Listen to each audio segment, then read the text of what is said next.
Hi everyone, I'm Jesse Ogle, a psychiatric mental health nurse practitioner student at Eastern Kentucky University. Today I'll be discussing my project proposal, Cognitive Behavior Therapy versus Treatment as Usual in a patient population that has been diagnosed with depression. You may reference the PowerPoint as you follow along. Depression is a disorder that causes feelings of misery and misfortune. Depression is also known as major depression, major depressive disorder, or clinical depression. It influences how you think, feel, and carry on. You may have some difficulty doing typical normal activities of daily living and sadness that may make you feel as though life is not worth living. Misery is not a shortcoming, nor is it something that you can easily snap out of. According to the World Health Organization, depression is a leading cause of disability worldwide and is a major contributor to the overall global burden of disease. On slide 3, you will note the evidence of the problem. More women are affected by depression than men. Depression is a rising global health concern characterized by decreased energy, sadness, feelings of guilt, low self-esteem, insomnia, chronic fatigue, and thoughts or deaths of suicide. The percentage of adults aged 18 and over with regular feelings of depression is 4.7%. The percent of physician office visits with depression indicated on the medical record is 9.3%. The percent of emergency department visits with depression indicated on the medical record is 11.2%. These statistics are according to the National Health Interview Survey early release of health interview statistics from the World Health Organization. Clearly, depression is a concerning disorder nationally. On slide 4, you will see Gene Watson's theoretical framework on human caring. According to Watson, caring cannot survive unless it is upheld by a moral ideal in theory and practice, and unless it becomes a philosophical basis for nursing to fully actualize its ideology, knowledge, and practice of caring. This way of thinking led Gene Watson to develop her theory of human caring. She devised 4 core concepts. They are relational caring for self and others, transpersonal caring relationship, caring occasion or caring moment, and multiple ways of knowing. She states the merit of a theory is found in its practical implications and usefulness in solving problems of the discipline and the actual work of clinical practice. When applying Watson's theory to the depressed adult, the psychiatric mental health nurse practitioner is to understand the goals of the application. They must present the idea that compassion is part of one's soul. Positive actions in relationship with the client will stem from humanistic, altruistic values. The practitioner should be consciously present while caring for the individual in a depressed state of mind.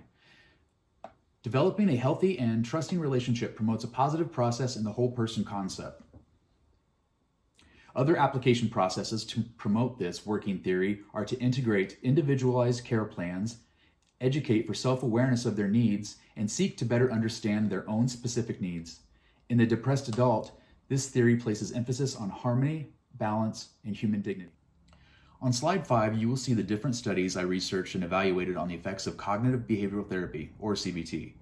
They included a level 1 meta-analysis, a level 2, and qualitative studies. Level 1 systematic review and network meta-analysis to determine the effect of a cognitive behavior therapy or CBT intervention in randomized adults diagnosed with depression.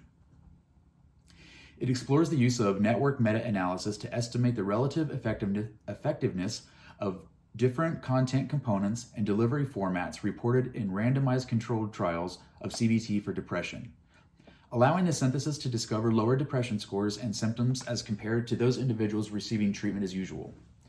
The Level 2 studied outpatients aged 20 to 65 years with pharmacotherapy-resistant depression. They were evaluated by the 17-grid Hamilton Depression Scale to determine if CBT added to treatment as usual would lower depression scores and symptoms. A total of 80 participants were randomly allocated to receive either cognitive behavioral therapy plus treatment as usual or treatment as usual alone. Participants allocated to the CBT additional sessions if deemed clinically appropriate by the therapist.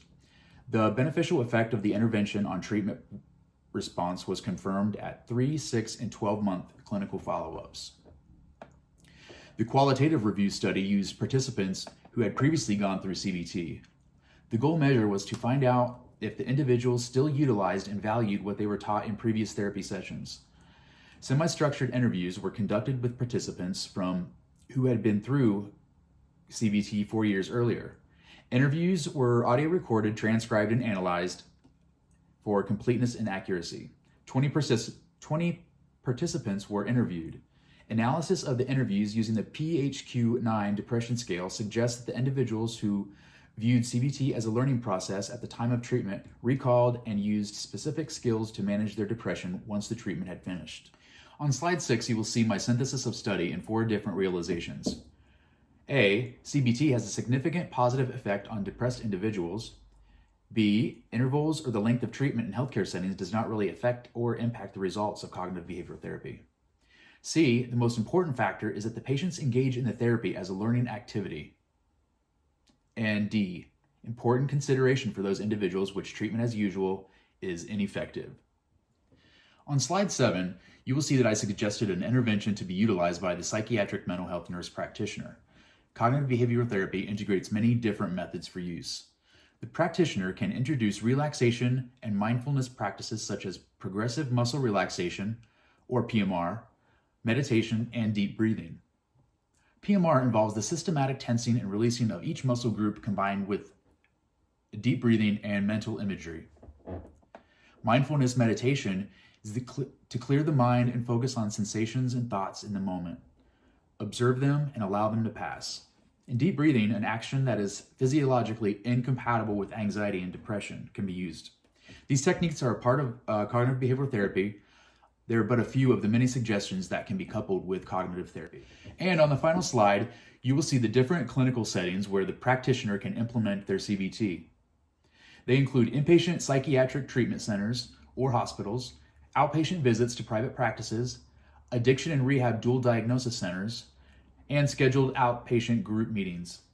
This concludes my presentation. Thanks for taking the time and listening to this very important therapy.